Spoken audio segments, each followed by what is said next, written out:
Yeah.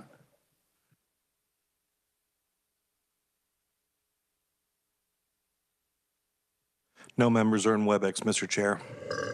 Thank you. Well, it's our honor today. We got a presentation on electric transmission and wholesale energy markets in Kansas.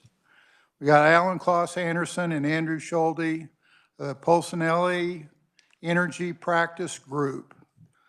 So Alan, if you'd like to come up, welcome to committee and thank you for being here. Yeah, I want to thank you, Chairman. There we are live now. So here we go. Yeah, I want to thank you for this time, Chairman, Vice Chairman, and Ranking Member. Little background that I'm going to bring up, Andrew Schulte, who's in our regulatory practice group. He can give you his background and why it kind of pertains to this, and you guys have certainly heard enough from me over the years. So I'm chair of the Pulcinelli Energy Practice Group. We're about 1,000 lawyers across the country, and we work on energy issues also around the country, and obviously significantly here in the central region, including Kansas. When I'm not doing that part of things, I'm also teaching renewable energy law at the University of Kansas School of Law, and we won't talk about the basketball game last night. Part of this, and I told some of the people in the audience, when I teach in the class, we get about 26 hours to teach all the different topics, and we get to do the Socratic method, so we get to ask the questions of the people listening, but we'll pass on that for this time. But we're going to talk about transmission, the wholesale markets. We're going to try to give an overview and try to, it's obviously through the surface, but enough information on how these work in Kansas and specifically here, things that interplay with those markets and the transmission, and then try to reserve plenty of time for questions at the end. So with that, Andrew. Thank you. Thank you for having me. And, we're going to cover some dense topics. And so we expect there to be questions, and we'll try to get through the material as efficiently as we can. My name's Andrew Schulte. I am a shareholder in the Energy Practice Group at Pulcinelli. I started my legal career at the Kansas Corporation Commission, where I spent 4 years before moving to FERC, the Federal Energy Regulatory Commission. And I spent 3 years at FERC in their Office of Administrative Litigation. And then I went into private practice, came back to the Kansas City area in about 8 years ago. And so I've been with Pulcinelli ever since then. Going to the first slide here, this is just a simplistic diagram of the electric system. And throughout my career, I have worked directly with all of the components of this electric system. So we have generators on the right side of the diagram, all types of generators, renewable, fossil fuel, nuclear. Then we have the bulk transmission system, which then steps down to through substations to the distribution network. The electric retailers there are indicated by the little guy with the headset. So those are the people that directly interact with the end user customers. And then we have the customers themselves, which can be industrial users. And as it shows there, some of the industrial users can actually take service off of the higher voltage system and not go through the distribution system. So we've got those industrial users. We have residential, small businesses, commercial users. And we also work, in addition to working with generators, transmission owners, retail providers, we also work, through our energy practice group at Pulcinelli with some large end users as well. So we see all sides of the industry, and so we'll walk through, just to help put everything in perspective. We'll walk through who each of these pieces are and how they operate. So the first one is retail suppliers. And so there are many different types of retail. Well, there's a handful of different types of retail suppliers. There are municipalities, there are electric cooperatives, and there are investor-owned utilities. And we have all of those in Kansas. The retail suppliers can own their own generation, or they can purchase generation from the wholesale market. And when they purchase from the wholesale market, they purchase from wholesale suppliers. and they can purchase through long-term bilateral contracts. Those are often referred to as power purchase agreements. Those can be, those are typically about 20 years in length. And so that's one way to acquire wholesale electricity. And then you can also buy it day ahead or real time through the competitive wholesale markets that are operated by, in this region, it's operated by the Southwest Power Pool. The other participant in the industry that we need to keep in mind are transmission owners. So these categories of players in the electric industry are not standalone or mutually exclusive. So a retail supplier can and often is also a transmission owner. There are also independent transmission owners, which we often refer to as transmission-only companies. And so all of these entities, retail suppliers, wholesale suppliers, transmission owners, they're all critical for the operation of the system and for getting electricity to end users ultimately. So a little more detail on the retail suppliers. They have an obligation to serve everyone in their exclusive territories. And in Kansas, we do have exclusive territories where only one retail supplier can supply electricity to retail users in that territory. They can own their own generation, and this is important. They have the right to dispatch their generation at the amount and the duration of their choosing. They have to notify Southwest Power Pool of those decisions in advance so that Southwest Power Pool can plan accordingly. But ultimately, the retail suppliers decide what generations run and to serve their load. Now, they may not want to run their own generation all the time because oftentimes there's cheaper capacity and energy available from the wholesale market. So they, the retail electric providers do their own analysis of, do we want to run our own generation, or is there electricity on the market that would be cheaper? And so we will, run less of our own generation and we'll buy it through the wholesale markets. But they don't have to. It's up to them whether they want to buy from the wholesale market or not. So the wholesale suppliers, they own all types of generation: renewables, fossil fuel, nuclear, hydro. Wholesale suppliers are regulated by the Federal Energy Regulatory Commission. So while the prices of the retail, the bills that we see on a monthly basis from our retail electric provider, those bills are regulated by the Kansas Corporation Commission. But the price of wholesale electricity is regulated by the Federal Energy Regulatory Commission. And again, those sales can be through long-term bilateral contracts, power purchase agreements, or they can bid into the competitive markets on a daily, day ahead and hourly basis. With regard to transmission, those can be owned by the retail suppliers themselves, or they can be owned by transmission-only companies. The TOs are required. TOs is another term for transmission owner. They're required to provide open access, meaning that if a generator wants to interconnect to a transmission line, that generator has the right to do so. However, they do have to pay for the cost of that interconnection. And there's some very complicated, involved, thorough studies that go into that process of determining how much it costs to interconnect a generator to the transmission system. The transmission system itself is, although it's owned by individual companies, it is operated by the Southwest Power Pool.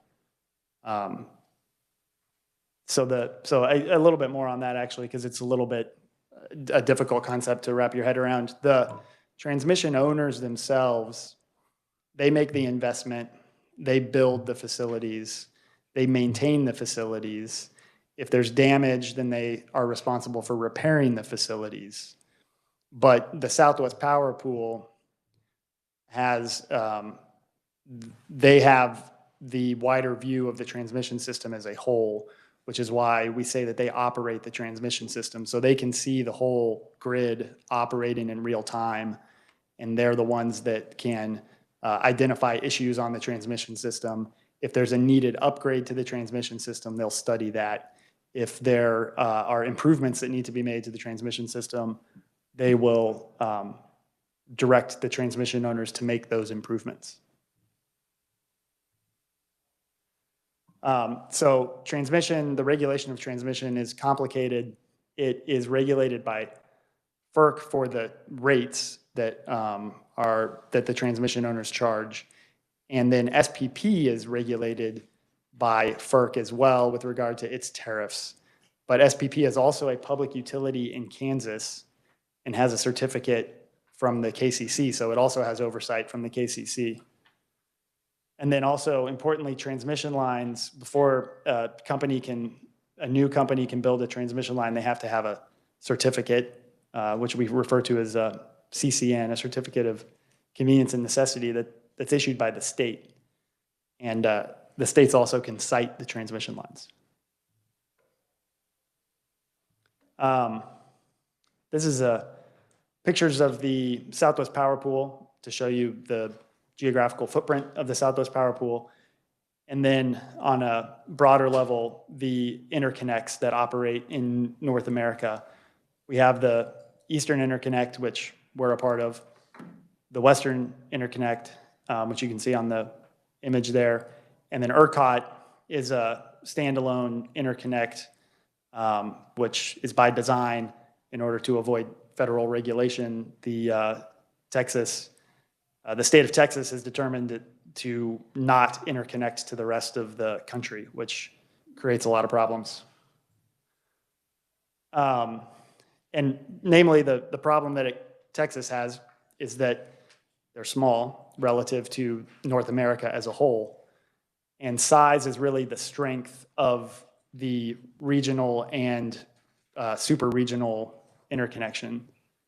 As explained by the Energy Information Administration, which is a nonpartisan agency that exists just to provide information about the electric system, they have stated that the network structure of the interconnections helps maintain the reliability of the power system by providing multiple routes for power to flow and by allowing generators to supply electricity to many load centers. This redundancy helps prevent a single transmission line or power plant failure from causing interruptions in service. So it's a much more reliable system if you have the option to acquire electricity from 500 generators as opposed to 5 generators. It's a much more reliable system if you have transmission paths that can get electricity to you, by 10 different routes as opposed to 2 different routes. So When we just had an example of that during the deep cold we had in this recent, our local utilities within this area in Kansas imported energy from MISO, so the regional transmission organization just to the east of us. So it was an example in real time this winter where we actually imported during that time. Then as the storm went that direction, we exported to them. So that inner kind of connection was an enormous benefit to both sides as it relates to that. yeah, and unfortunately, we're seeing that, we're testing the strength of the transmission system more and more as we get extreme weather events. And the 2021 Winter Storm Uri, it just brought complete devastation to Texas. There were many deaths. There were $80 billion of economic loss. And that was all because Texas did not have the ability to bring in electricity in the amount, in the quantity that they needed during that storm due to limited interconnections. So a little bit more about the Southwest Power Pool. As I mentioned before, it is a public utility in Kansas, and it's subject to oversight by the KCC. And that the Southwest Power Pool operates by consensus. They have many different working groups and the members of those working groups are made up by the public utilities themselves. So the Kansas utilities, Sunflower, Evergy, Midwest Energy, and more, they are all active members on SPP committees. And then there's also the Regional State Committee, which is the public utility commissions from all of the states in SPP. And they also have voting rights and oversight. And Chair French from the KCC is actually the president of the RSC currently. SPP also, and I mentioned this a little bit earlier as well, that SPP does the transmission planning for the region. So they take a holistic view of the transmission system and determine, what is needed to improve reliability, and then what is needed to improve the economics of the system. So that the cheapest energy that's available can flow to where it's needed. So that would be the economic benefits that they plan for. So as I said there, yes, new transmission is needed for reliability and to unlock economic savings. So when there's a concept that people in the electric industry talk about regularly, and that's transmission congestion. Because when you have, it's an easy analogy is that the transmission system is the highway. And if you don't have enough lanes on the highway, or you don't have highways going to the right places, then all of the traffic flows and bottlenecks creates congestion. When congestion occurs, then we literally have to turn generators off that would otherwise be able to supply cheap electricity to the system. And so when you talk about unlocking economic savings by building additional transmission, you are allowing these cheap generators to flow to where they need to go, which unlocks the savings. This is an example of a real-time heat map that shows the prices in SPP. This was taken, this is a snapshot from, I don't know when it was. I was creating a presentation a couple years ago and took this snapshot. So it's, but it does show how different the prices can be in different parts of the region at one time. So the dark blue and the purple is low prices. The purple is actually negative prices. The turquoise and yellow and orange are higher prices. So you can see that the prices at when this snapshot was taken are the highest in northeast Kansas. And there's a pocket of, well, never mind. So the state does have, although SPP plans the transmission and directs transmission owners to build new transmission or to improve existing transmission,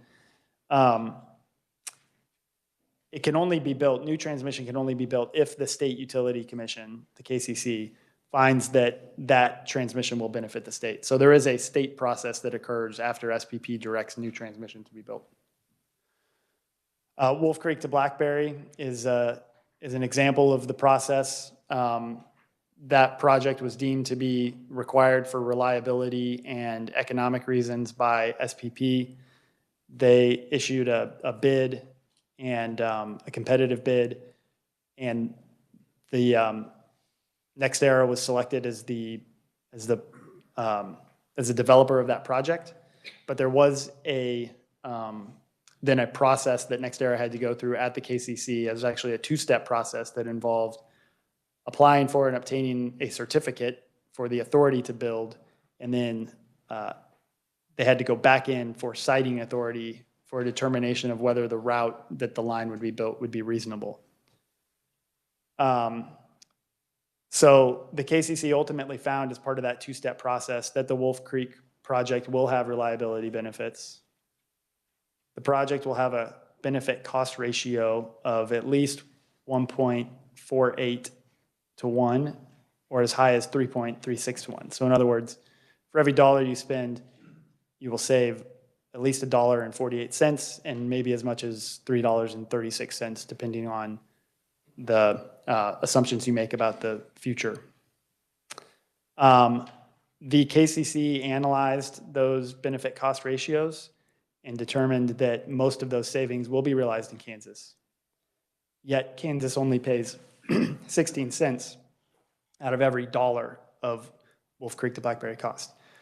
So the benefit cost ratio is, could be as high as $1 to $3.36, but the Kansas customers are only paying for 16 cents of each of those dollars. As a result, the Kansas residential customers are estimated to see an average net savings of 9 cents per month. Competitive transmission, it's a fairly new,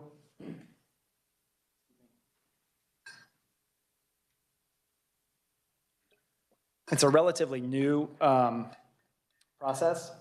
And before competitive, it was a federal mandate from FERC to open up a new transmission to competitive bids. And then the regional transmission organizations, and SPP is our regional transmission organization, they were directed to develop rules for the competitive bid process. And the first project that is being developed in Kansas that came through that competitive process is the Wolf Creek to Blackberry. So there is a little bit of a learning curve, but the KCC staff found in their review of Wolf Creek to Blackberry in the process that it went through that those projects do drive down prices while still maintaining reliability. And Neat Southwest will construct the Wolf Creek to Blackberry project for $57.4 million less than SPP's original estimate and 30% less than the average bid for the project. And those savings are locked in because NextEra is subject to strict cost cap requirements, which is the next bullet point there. And those stringent cost caps are not, that was part of the bid that NextEra put in, was to agree to these stringent cost caps. Without competitive bidding, those cost caps are not voluntarily offered. So that is one of the big benefits of competitive bidding, is that it does require the winning bidder to sweeten the deal by saying, we will build it at this price and we're going to agree to a cost cap. So that doesn't happen without competitive bidding.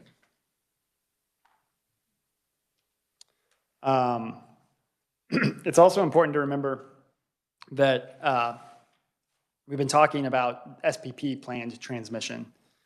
And there is a lot of transmission planning that occurs outside of the SPP process. And so we refer to that as local transmission planning. And in fact, 70% of the transmission cost that we see on our monthly bills, and you will see if you look at your monthly bill, at least if you're in Evergy's service territory, Evergy has a transmission delivery charge that is a line item on their bill. So you can see what the cost of transmission is. 70% of that cost is actually associated with projects that are not planned by SPP.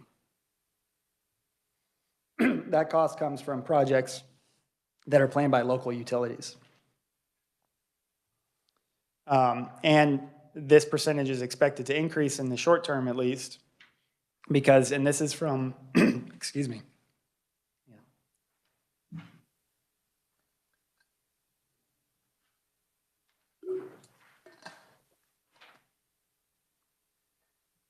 As Evergy has informed members of this committee before, they do have aging infrastructure that needs to be updated.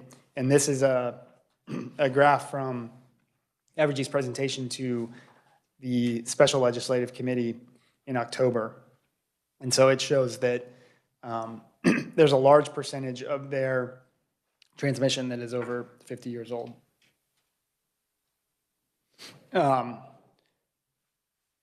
So SPP cost allocation only applies to regionally planned transmission. And so that's the, the 30% of the transmission cost is regionally planned. And there's been a lot of attention given to how SPP allocates those costs. There has been, some well-founded concerns by utilities in western Kansas, Sunflower, and Midwest in particular about how they're being charged for transmission in their zone that may benefit the region as a whole. But that, and again, that cost allocation issue applies to the 30% of the transmission, not to the 70% of the locally planned transmission. Locally planned transmission is 100% allocated to the local utility zone. And then again, generator interconnection costs are 100% paid for by the generator. So there is a lot, the attention that's been given to SPP cost allocation, it is very important. And it's important that SPP get it right because Kansas is a generation-rich state, and we want to make sure that Kansans are paying for the transmission system that they use and not having to pay, for what should be rightfully allocated to those outside. But it is important to remember that the cost of transmission is more than just SPP's cost allocation. It is impacted by locally planned transmission, and the costs are reduced by generators paying for their own interconnection. So getting into how SPP allocates cost, they do so by the highway-byway cost allocation methodology, which you've probably heard of. This is where there's the different, it's determined by voltage level of the lines. So if you're under 100 kilovolts, then 100% of the costs are allocated to the zone, which means the local utility, so each local utility has its own zone. There's the Sunflower zone, the Evergy zone. They are 100% allocated to that zone. Then between 100 and 30 kV, 67% are to the zone, 33% regionally, meaning, and when we say regionally, we mean across all of SPP. And then 300 and above are 100% allocated regionally. So a 345 kV line, for example, is allocated to SPP as a whole. There were some proposed revisions to this cost allocation process because of concerns about projects between 100 and 300 kV that were benefiting the region and should be 100% allocated regionally rather than the current allocation of 33% to the region and 67% to the zone. FERC initially accepted those revisions, then FERC rejected those revisions.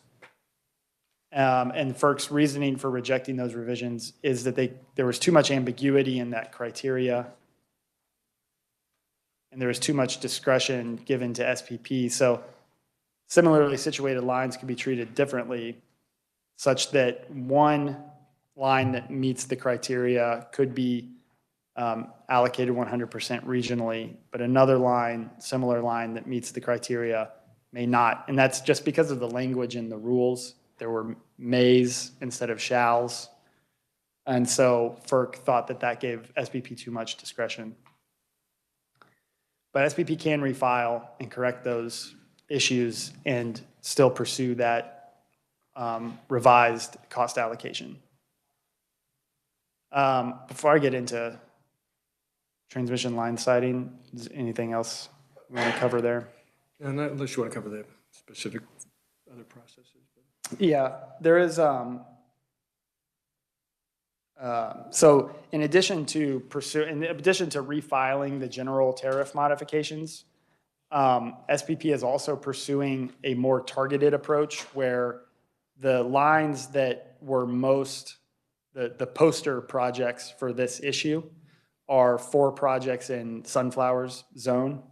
And so in addition to pursuing this general fix, SPP is also pursuing addressing those lines specifically, so that those 4 lines in SPP's zone have actually been voted on by SPP to be 100% regionally allocated.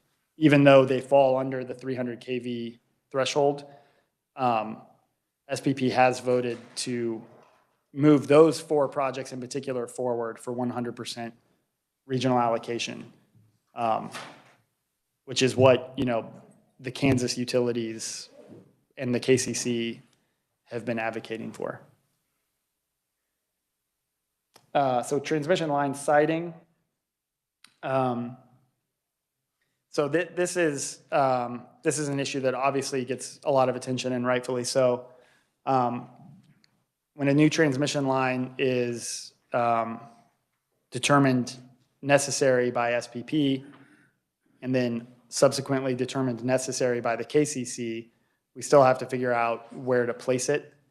And that issue is addressed through the transmission line siting process, which is a statutorily mandated process that the KCC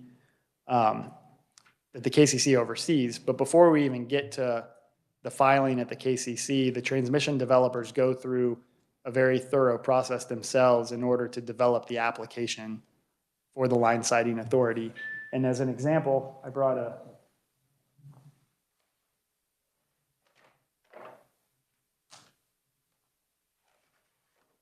this is the Wolf Creek to Blackberry routing study and environmental report. And so this was prepared, and this is just one copy of that report that was put together and filed at the KCC as part of the routing process for that project. And other projects go through the same process. So when Evergy builds a transmission line, when Sunflower builds a transmission line that's subject to the routing authority at the KCC, they do a similar process. And in order to develop this report, the transmission developers go out into the community and they collect feedback from landowners. They host open houses. They meet with local officials and get their feedback. And then they look at all of the potential obstacles and things to avoid. They look at all of the potential opportunities, such as roads that they could parallel or other transmission infrastructure that they could parallel. And they consider all of that, and then they go through an objective analysis that scores all of those things. And there is some decision making that has to occur about how you weigh different things versus other things in order to come up with how you score the routes. But all of that is extremely public. This is a public document that you can find on the KCC website.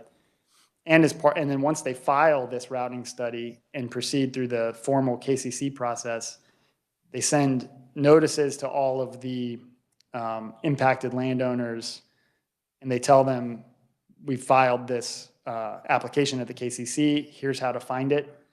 This routing study is available to them, and then they can participate in the KCC process as well and advocate for modifications to the route. So this is again, I think I covered a lot of this, but the routing study identifies landmarks and features to avoid. It identifies opportunities such as paralleling roads or other lines, incorporates feedback from landowners and local officials, and they are publicly available. The KCC then reviews the routing study, and as part of that process, they conduct their own local public hearings where landowners can attend and make official statements on the record to the KCC about the route that is being proposed. So the landowners don't necessarily have to formally intervene. They don't have to hire an attorney and formally intervene in the process. They can still be involved in the process through these local public hearings, although they are also, they are certainly entitled to intervene and take a more formal position in the case as well.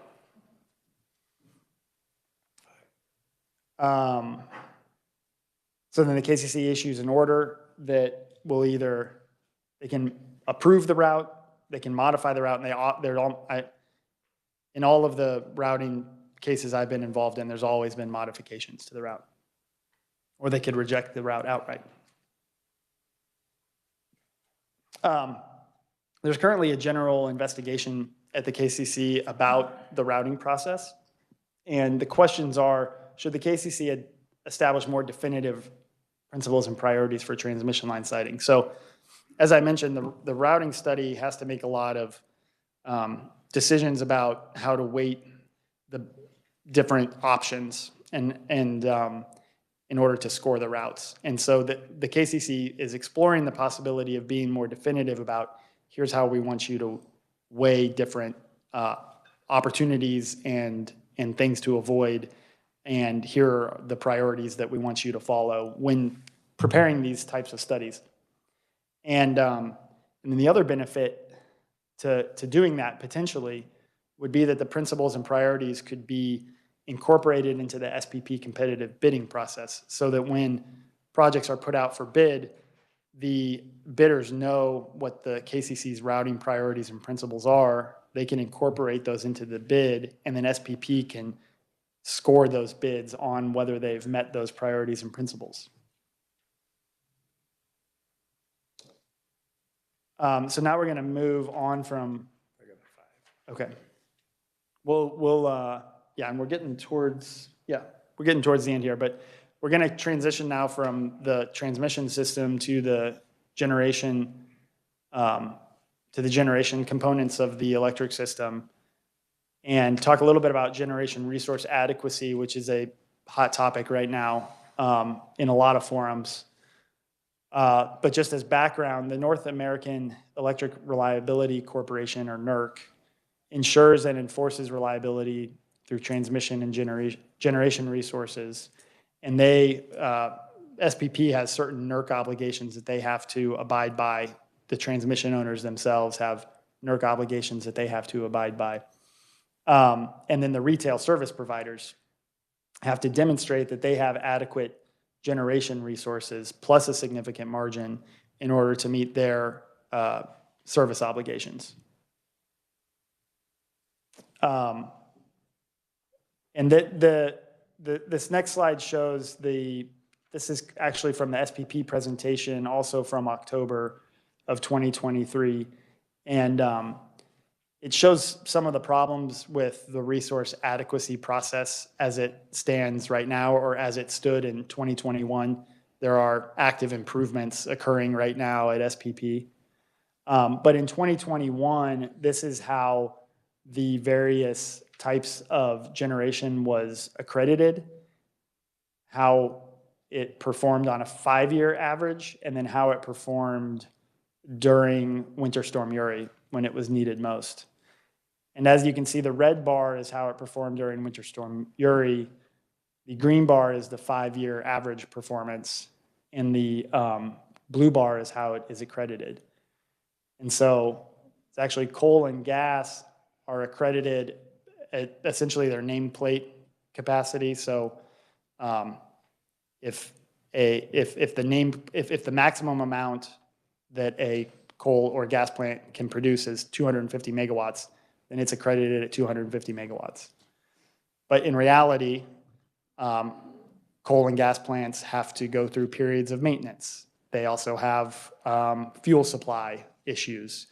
For gas, the fuel supply can be based on the price of gas when it spikes during an extreme weather event. For coal plants, it can be frozen coal stacks, which has occurred many times. Yeah, and in fact, that just occurred on this last cold spell. So when we think about credited capacity, what we found is in this last cold spell, coal stacks froze, and we don't have a lot to do to unfreeze coal stacks, which actually makes it unavailable to some extent, or when it's used, less productive. So from an accreditation to performance in this last cold spell, that's also what occurred. So the challenge that is to the system is we're going to require more capacity as those lose some accreditation of the capacity. So it is going to put more stress onto the grid, but it should be more accurate in what we're actually seeing from the different resources. And so, and then wind, obviously, it has a lower accreditation than its nameplate capacity. Wind and solar both. So wind and solar, their accreditation is pretty low already. And they were actually able to perform up to that accreditation during Winter Storm Uri. And on the 5-year average, they actually way outperformed their accreditation. Nuclear is pretty steady. Hydro is pretty steady, and it, although it actually underperformed its accreditation during Winter Storm Uri. One thing this will come up, and it's kind of from a broader point. When SPP and others are trying to understand what generation we need through this broader area, the accreditation process is how they understand whether we have adequate capacity. So when we have intermittent sources like wind and solar, they're able to engineer for that. So that's not a problem. You'll hear people say it doesn't blow all the time, sun doesn't shine all the time. That's true. It does over a wider area, but they actually accreditate for the correct amount so that they can balance for that. Then as you see there, like with wind, it actually continues to exceed that, so that's benefited us. And in this past winter cold break, we had the wind actually far exceeded. It looks like it really was going great during that period of time. So we probably should. Yeah, and just real quick to wrap up the resource adequacy, I mentioned that there's changing the rules. They are adding a winter season resource adequacy requirement. So previously it was based on the peak, and the peak had always been in the summer. And now we're seeing that we need a accreditation policy for the winter as well. And then reevaluate how resources are accredited. So both renewables and thermal, are they really available? Instead of a nameplate or a desktop accreditation, they're actually looking at performance-based accreditation. So how has this resource performed in the past, and what is its actual accreditation? And then fuel assurance policies, so making sure that there's adequate coal, that the coal is available even when it's sub-zero temperatures, and that there's firm gas supply. And then better outage policies. So we need to coordinate better when plants are down for maintenance, and there needs to be real penalties if a plant is down for maintenance when they said it was going to be available. Well, I think we'll have more material. You have the full packet, and then we have kind of white paper on some of these topics. We want to leave room for questions. So I think while there's more material in there, we kind of knew we'd probably get pressed on time. So in order to allow for questions, we'll call it there from the presentation. Well, thank you both for a very informative presentation. Committee, you got any questions you'd like to ask at this time?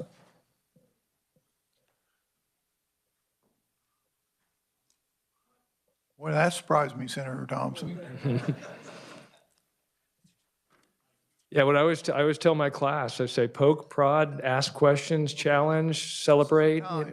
So we're happy to on these topics, or obviously others within the realm. Senator Schallenberger, you got a question? Yeah, I've got a couple if I can. I hope stay aware of the time, because I'm just fascinated by all this stuff. I'll start with the easy one. So on the transmission line, the BlackBerry line, for example, which I know you're familiar with and I'm familiar with, they bid that before they figured out where it was going to go. Is that? No, the bids included a proposed route, but the bidders knew that they still had to go through the KCC routing process, and so the bidders took on some risk there, that if the KCC routing process resulted in a more expensive route, then they would be still subject to the cost caps that was in their bid. So they did show, all of the bids showed a route, but then it was still subject to the KCC. So the meetings that were held regarding routing were after the bid. And so is that why the slide that says they may change the way they do that? I mean, when they're... Yeah, so I think it would be very confusing for landowners if we had 6 potential bidders out there meeting with the landowners prior to submitting their bids. I think that would create a lot of stress and confusion for the landowners. And so having a process where you don't meet with the landowners until after you win the bid, I think is the right approach. But what could be a potential improvement to the process is that the KCC says in advance, before you submit the bids, here's what our priorities and principles are. And the SPP does look at the proposed route, and one of the grading criteria is the route itself. And so they look at a lot of different factors to determine, on the scoring, which routes have the least impact. We can't do any infrastructure without some impact. There's nothing we can do anywhere. got So there's going to be some, but they actually do grade it on that as well. Okay, so a utility sounds like they have the option on generation of using their own Evergy. Let's use Evergy, for example. So Evergy's got Wolf Creek running, and they want to provide everybody in their market with their own energy tomorrow, and they can choose to do that. Yeah, they can tell SPP we're going to run all our generation at full capacity if they'd like to. If they think that it's cheaper, or if they don't want to do that, they can go to the SPP, and the SPP will supply them with that. They'll go to the wholesale market, and they can, if those prices are lower, they could go to that. If they do choose to self-run their own generation, they'll undoubtedly just be more expensive than if they also use the market, if they kind of pair those two sources, but they could do it. When whoever owns Wolf Creek, I think it's like 2 or 3 people, whenever they sell their power to SPP, they get a daily price, an hourly price, by the minute price. How does that work? So yeah, it would be if Evergy has enough capacity on their system, and so they decide to sell their excess capacity on the market, it would be, and I don't know exactly how Evergy does it, but they don't have a long-term power supply agreement with anybody for Wolf Creek, because that power is primarily reserved for their own customers. So there's no long-term deal that they have with any wholesale off-taker. So it would be on the daily or the hourly pricing. And so if the SPP buys that for X, and then Liberty wants it, do they pay a markup for that?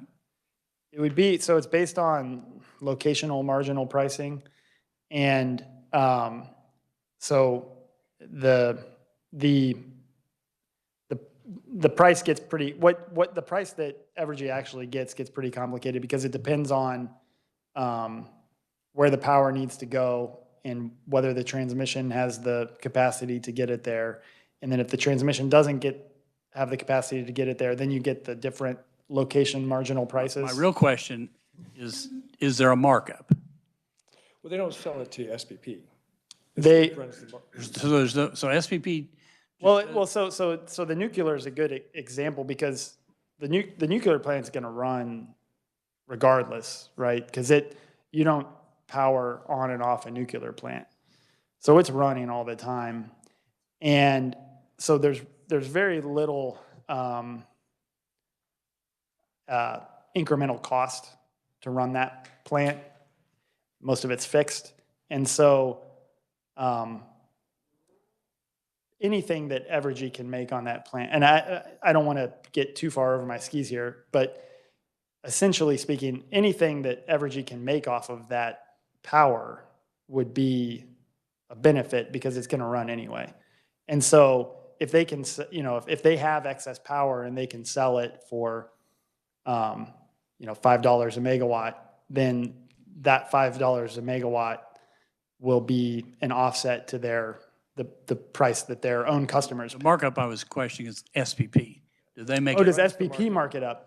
SPP doesn't mark it up, no. SPP obviously has overhead, and they assess their participants with their overhead costs, Not on the buying. but not on the energy itself, no. Thank you. That's enough. SPP kind of created the marketplace that gave the opportunity for people to buy from the wholesale. They're not the buyer and then like some kind of marketer. They're not.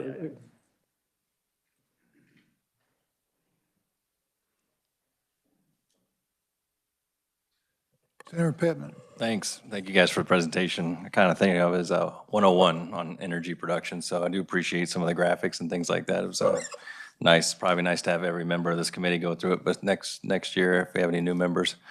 A couple of questions. When you talk about criteria, KCC could adopt, put in, I mean, what I hear a lot is how when we have these lines, they cross across these property owners, and we say minimal impact, but what does minimal impact really mean?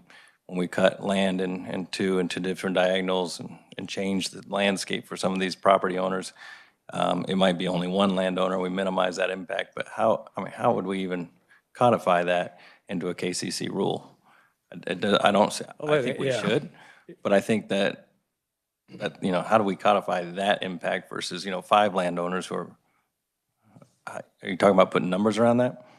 I'll let Andrew answer specifically, but it's the problem we've run into because there'll be some that on the surface do look tough. We've crossed somewhere we didn't want to, but what we don't know is two things. One, were there other things, either waterways or environmental sensitive areas we couldn't go through?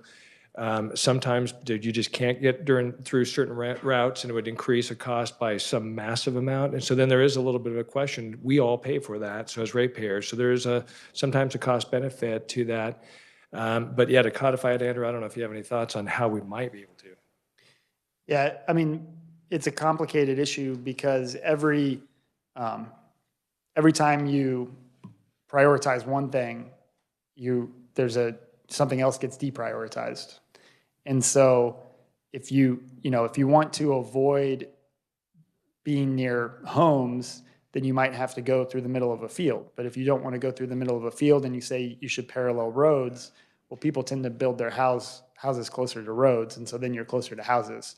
So there's always a tension between prioritizing one thing, deprioritizing another,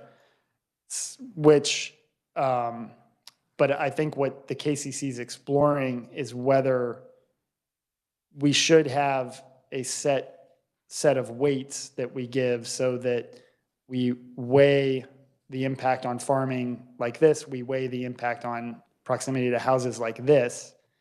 The other complication is that no 2 transmission lines are the same. So if you are too strict in how you weigh things, then it may impact a transmission line that goes through a population center differently than it impacts the transmission line that goes through a rural area.